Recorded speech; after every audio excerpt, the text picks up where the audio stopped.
کیا صرف ایک فیصلہ؟ کیا ایک فیصلہ انسان کی تقدیر بدل سکتا ہے؟ یہ سوال تو ہم ہمیشہ سے سنتے آئے ہیں۔ جی بالکل، صدیوں سے۔ لیکن آج کی دنیا میں شاید ایک اور سوال زیادہ اہم ہو گیا ہے۔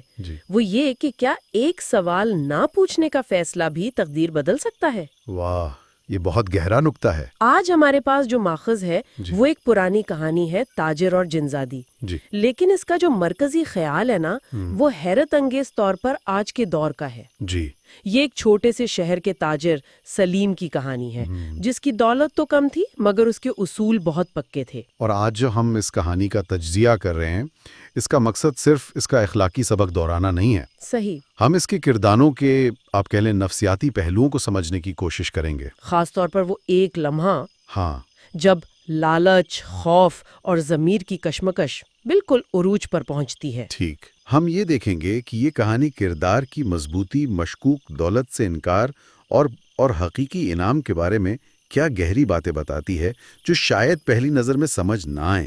اچھا، تو آئیے پھر اس کردار سے ہی شروع کرتے ہیں جس پر پوری کہانی کی بنیاد ہے۔ سلیم، وہ کوئی شہزادہ یا سرما تو ہے نہیں؟ نہیں، بالکل نہیں، ایک عام سا تاجر ہے۔ ہاں، ایک عام تاجر، لیکن کہانی شروع سے ہی یہ واضح کر دیتی ہے کہ اس کی خاصیت اس کی ایمانداری ہے۔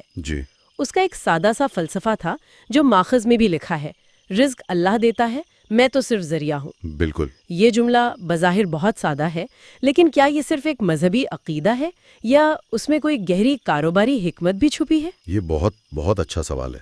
ہاں، میرے خیال میں یہ دونوں ہیں۔ اچھا۔ ایک سطح پر تو یہ توکل اور ایمان کو ظاہر کرتا ہے، لیکن دوسری زیادہ عملی سطح پر یہ ایک بہترین بزنس ماڈل ہے۔ Business model? وہ کیسے؟ دیکھیں، جب آپ یہ مانتے ہیں کہ آپ صرف ایک ذریعہ ہیں تو آپ کی توجہ کام کے معیار اور ایمانداری پر مرکوز ہو جاتی ہے، نہ کہ صرف منافع پر۔ صحیح، آپ اپنی ساخت بناتے ہیں۔ بالکل۔ سلیم کی ایمانداری اس کی برانڈ ویلیو تھی، لوگ اس پر بھروسہ کرتے تھے، اور طویل مدت میں یہی بھروسہ کسی بھی تاجر کا سب سے بڑا اثاثہ ہوتا ہے۔ تو اس کا یہ فلسفہ صرف روحانی نہیں بلکہ بہت عملی بھی تھا۔ یہ بہت دلچسپ نکتہ ہے، یعنی اس نے امتحان سے پہلے ہی اپنی کامیابی کی بنیاد رکھ دی تھی۔ جی، ایک طرح سے۔ لیکن بھائی، بہت سے لوگ ایسے اصولوں پر یقین رکھنے کا دعویٰ کرتے ہیں، پر جب آزمائش کا وقت آتا ہے تو ڈگمگا جاتے ہیں۔ ہاں، تو چلتے ہیں اس رات کی طرف جب سلیم کے اس پورے فلسفے کو چیلنج کیا گیا۔ منظر کچھ یوں ہے کہ بازار سنسان ہے، چاندنی مدھم، اور ایک پر اسرار نقاب پوش لڑکی اس کا راستہ روکتی ہے۔ کہانی میں اس کی آنکھوں کی چمک اور آواز کا خاص طور پر ذکر ہے، جیسے وہ اس دنیا کی مخلوق ہی نہ ہو۔ جی، اور یہ ماحول بنانے کا مقصد ہی قاری کو یہ احساس دلانا ہے کہ یہ کوئی عام معاملہ نہیں ہے۔ یہ حقیقت اور وہم کی سرحد پر ہونے والا ایک واقعہ ہے۔ اس لڑکی کی پراسراریت سلیم کے اندر شک اور تجسس پیدا کرنے کے لیے ہے، اور وہ اسے ایک سودے کی بات کرتی ہے۔ ہاں، اور سلیم کا پہلا جواب ہی اس کے کردار کو ظاہر کر دیتا ہے۔ وہ کہتا ہے، اگر حلال ہو تو ضرور۔ واہ، مطلب اس نے منافع سے پہلے شرط لگا دی۔ بالکل۔ اور یہیں پر کہانی کا سب سے اہم موڑ آتا ہے۔ وہ لڑکی ایک صندوق کھولتی ہے جو قیمتی جواہرات سے بھرا ہوا ہے، جن کی چمک آنکھوں کو خیرہ کر رہی ہے۔ جی۔ اور وہ ایک پیشکش کرتی ہے، یہ بیچ دو، آدھا مال تمہارا۔ اور پھر وہ کہتی ہے، بس سوال مت کرنا۔ ہاں، یہ آخری جملہ، بس سوال مت کرنا، میرے خیال میں اس صندوق میں موجود تمام جواہرات سے زیادہ قیمتی اور خطرناک ہے۔ بالکل، آپ نے اس کی بہترین تشریح کی ہے۔ یہ صرف ایک شرط نہیں ہے۔ نہیں ہے نا، یہ تو ایک طرح سے ضمیر کے لیے ایک get out of jail free card ہے۔ بالکل، یہ فکری بے ایمانی کا لالچ ہے۔ یہ کہنے کے مترادف ہے کہ تمہیں جاننے کی ضرورت نہیں کہ یہ کہاں سے آیا، کس کا ہے، اس کے پیچھے کیا کہانی ہے۔ ہاں، تم بس اپنی آنکھیں بند کر لو اور فائدے سے لطف اندوز ہو۔ اور یہ آج کی دنیا میں کتنا عام ہے، جب ہم کوئی بہت سستی چیز خریدتے ہیں اور یہ سوال نہیں کرتے کہ اسے بنانے والے مزدور کو کتنے پیسے ملے۔ صحیح کہا۔ یا جب ہم کوئی خبر بغیر تصدیق کے شیئر کر دیتے ہیں کیونکہ وہ ہماری سوچ سے ملتی ہے۔ یہ سوال نہ کرنے کی ذہنیت، یہ ہر جگہ موجود ہے۔ تو کیا یہ جنزادے صرف لالچ کو ٹیسٹ کر رہی تھی یا وہ کچھ اور بھی جانچ رہی تھی؟ کیا یہ احتساب اور ذمہ داری کا امتحان تھا؟ میرے خیال میں تو یہ احتساب کا ہی امتحان تھا۔ وہ دیکھنا چاہتی تھی کہ کیا یہ شخص اپنی لا علمی کی آڑ میں فائدہ اٹھانے پر تیار ہے۔ کیا وہ اپنی اخلاقی ذمہ داری سے دستبردار ہو سکتا ہے؟ زیادہ تر لوگ اس جال میں پھنس جاتے ہیں کیونکہ ہمارا دماغ آسانی کی طرف بھاگتا ہے۔ صحیح۔ سوال کرنا، تحقیق کرنا، ذمہ داری لینا مشکل کام ہے۔ آنکھیں بند کر کے فائدہ اٹھا لینا بہت آسان ہے۔ تو سلیم کا انکار صرف مشکوک پیسے کا انکار نہیں تھا؟ نہیں، بالکل نہیں۔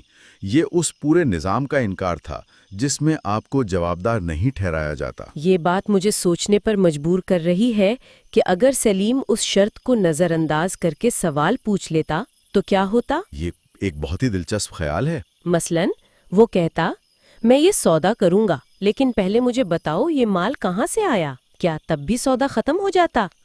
شاید امتحان کا مقصد ہی سوال پوچھنا تھا۔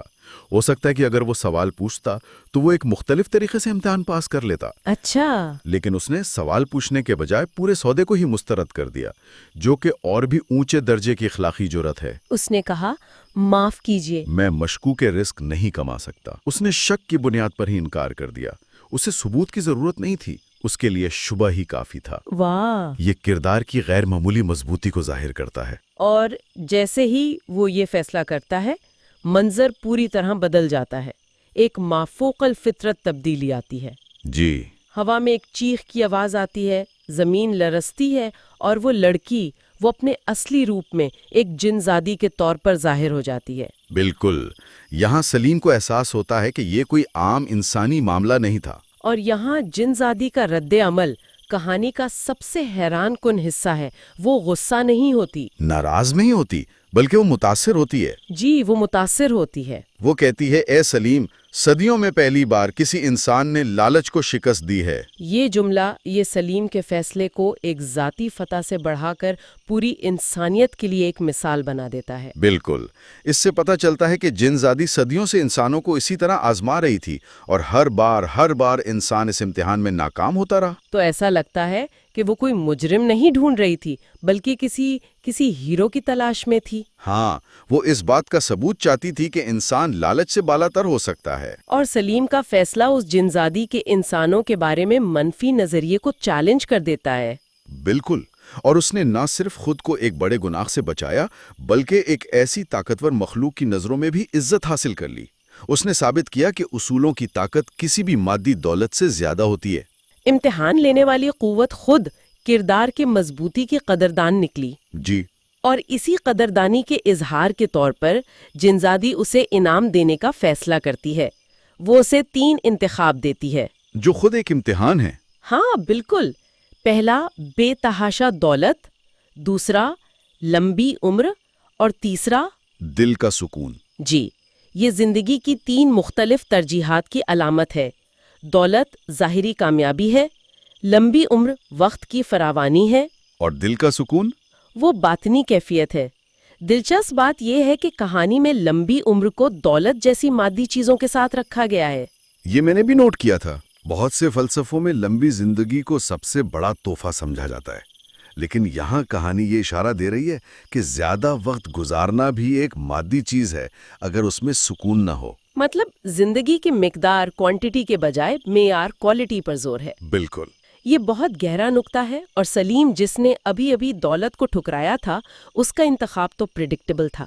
اس نے کہا، دل کا سکون۔ ایک بار پھر باطنی قدر کو ظاہری چمک دمک پر ترجیح دی۔ جی، لیکن کہانی کا سب سے خوبصورت حصہ اس انتخاب کے بعد آتا ہے۔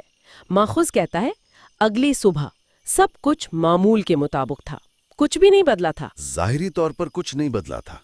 میں تصور کر سکتا ہوں کہ شاید ایک لمحے کے لیے سلیم نے بھی سوچا ہوگا کہ کیا یہ سب ایک خواب تھا؟ کیا میں نے صحیح فیصلہ کیا؟ ہاں، ہو سکتا ہے۔ لیکن حقیقت میں سب کچھ بدلنے والا تھا، مگر جادوئی طریقے سے نہیں۔ کہانی یہاں ایک بہت اہم سبق سکھاتی ہے کہ حقیقی انعامات اکثر فوری اور معجزاتی نہیں ہوتے، بلکہ وہ آپ کے فیصلوں کے فطری نتائج کے طور پر آہستہ آہستہ ظاہر ہوتے ہیں۔ تو اس کا دل کا سکون اسے کیسے ملا؟ اس کا انتخاب ہی اس کا انعام بن گیا۔ اس کی ایمانداری کی یہ کہانی کہ کیسے اس نے جنزادی کی پیشکش ٹھکرا دی، کسی نہ کسی طرح پورے علاقے میں پھیل گئی۔ اچھا۔ اب لوگ اس کے پاس صرف اس لیے نہیں آتے تھے کہ وہ ایک اچھا تاجر ہے، بلکہ اس لیے آتے تھے کہ وہ ایک ایسا انسان تھا جس پر آنکھیں بند کر کے بھروسہ کیا جا سکتا تھا۔ اس کی ساخت آسمان تک پہنچ گئی۔ جی، اس کا کاروبار پہلے سے کہیں زیادہ بڑھ گیا۔ لوگوں کو اس کے ساتھ تجارت کر کے جو ذہنی سکون ملتا تھا وہی سکون خود سلیم کو بھی محسوس ہوتا تھا۔ واہ، اس نے دل کا سکون مانگا تھا اور بدلے میں اسے عزت، بھروسہ اور حلال دولت سب کچھ مل گیا۔ واہ، یعنی کہانی واپس وہیں آ گئی جہاں سے شروع ہوئی تھی۔ رزق اللہ دیتا ہے، میں تو صرف ذریعہ ہوں۔ بالکل وہیں۔ اس نے مشکوک رزق کو ٹھکرا کر اللہ پر توکل کیا اور اللہ نے اسے اس کے توکل کا صلہ دنیاوی کامیابی کی صورت میں بھی دے دیا۔ جی، اس نے باطنی سکون کو چنا اور اسی انتخاب نے اس کے لیے ظاہری کامیابی کے دروازے بھی کھول دیے۔ تو یہ کہانی یہ نہیں کہہ رہی کہ ایماندار لوگ غریب رہ جاتے ہیں۔ نہیں، بالکل نہیں کہتی، بلکہ یہ بتاتی ہے کہ پائیدار اور حقیقی کامیابی کی بنیاد کردار کی مضبوطی پر ہی ہوتی ہے۔ سلیم کے فیصلے نے اس کی تقدیر نہیں بدلی، بلکہ اس تقدیر کو ظاہر کیا جو ہمیشہ سے اس کی ایمانداری اور اصولوں سے جڑی تھی۔ اس نے کوئی نئی تقدیر نہیں بنائی، بلکہ اپنی شخصیت کی بنیاد پر اپنی بہترین تقدیر کو پا لیا۔ تو اگر ہم اس پوری گفتگو کا خلاصہ کریں تو یہ ایک عام تاجر کی کہانی ہے جو ایک غیر معمولی آزمائش سے گزرا۔ جی، اس نے لالچ پر ایمانداری کو، ظاہری دولت پر باطنی سکون کو اور بے فکری پر ذمہ داری کو ترجیح دی۔ اور آخر میں اس کا یہی انتخاب اس کی دنیاوی اور روحانی دونوں طرح کی کامیابی کی وجہ بنا۔ جی، اور اس کا مرکزی خیال یہی ہے کہ کردار ہی تقدیر ہے۔ جو شارٹ کٹ یا سوال نہ کرنے کی بنیاد پر حاصل ہو وہ کامیابی نہیں، وہ دھوکہ ہے۔ حقیقی کامیابی کردار کی مضبوطی سے کمائی جاتی ہے۔ سلیم نے جو کچھ حاصل کیا وہ اس کا حق تھا، تحفہ نہیں۔ اور یہ کہانی آج کے ہم سب سننے والوں کے لیے ایک بہت اہم سوال چھوڑ جاتی ہے۔ جی، آج کی دنیا میں جہاں ہر طرف سے ہمیں سوال نہ کرنے کی پیشکش ہوتی ہے، چاہے وہ سیاست ہو، کاروبار ہو یا سوشل میڈیا ہو، وہاں مشکوک چیزوں کو پہچاننے اور انہیں مسترد کرنے کی قیمت کیا ہے؟ بہت بڑا سوال ہے۔ اور اگر کبھی ہمیں دولت، لمبی عمر اور دل کے سکون میں سے کسی ایک کو چننے کا موقع ملے تو کیا ہم واقعی سلیم والا انتخاب کرنے کی جرت رکھتے ہیں، یا ہم خود کو یہ کہہ کر تسلی دیں گے کہ بھئی تھوڑا سا سمجھوتا کرنے میں کوئی حرج نہیں؟